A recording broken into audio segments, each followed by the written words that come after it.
बाळूमामांचा तळ गडिंग्लज भागामध्ये होता, पण तळ असताना उन्हाळ्याचे दिवस संपले आणि उन्हाळ्याचे दिवस संपल्यानंतर पावसाळ्याच्या दिवसाच्या तोंडाला मामांचा तळ तिथं होता आणि मामांचा तळ तिथं असताना मामाने विचार केला, आता पावसाळ्याचे दिवस आले, आपण कुठंतरी माळ रानाला आपला तळ गेला पाहिजे, नेला पाहिजे. तर मामाने विचार केला, विजापूर भागामध्ये डोनी या गावात, डोनी या भागामध्ये आपला तळ न्यायचा आहे. पण तिथे एक विशेष घटना घडणार होती.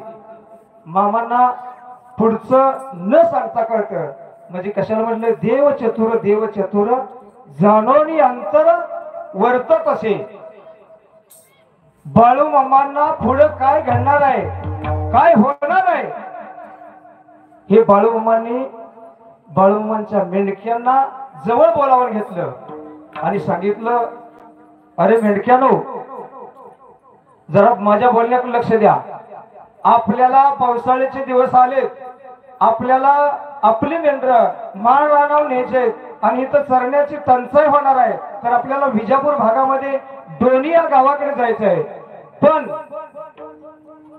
तिथं एक विशेष घडणार आहे. काय घडणार आहे, तर तिथं गेल्यानंतर, डोनी या गावात गेल्यानंतर मारामारी होणार आहे, काट्यानं मारामारी होणार आहे, मुडदे पडणार आहेत. पण मी तुम्हाला सुखरूप माघारी आणेन. कोण म्हणलं? बाळूमामा सेवेकऱ्यांना, मेंढक्यांना सांगतात. पण हे उद घालायचं आहे, जागेवरती थांबा, कुणी उदाला अडवू जाऊ नका, दर्शन लाईन बंद करा. विठाला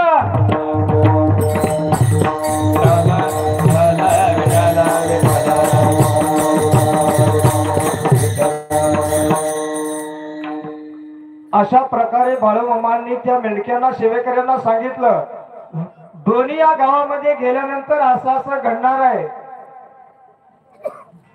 मग असं घडल्यानंतर मेंढक्यांनी घरी जायला पाहिजे का तिथं थांबायला पाहिजे? बोला ना.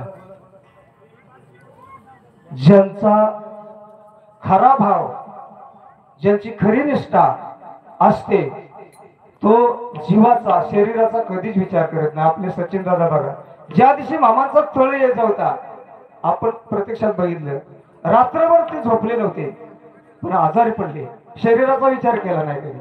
याला म्हणायचं निष्ठावंत भाव.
निष्ठावंत भाव भक्ताचा स्वधर्म.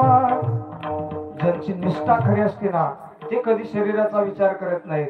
मामांच्या मेंढक्यांनी अजिबात धीर सोडला नाही. मामांनी सांगितलं, असं पुढच्या तळाव घडणार आहे, मारामारी होणार आहे. एकाही मेंढक्याने धीर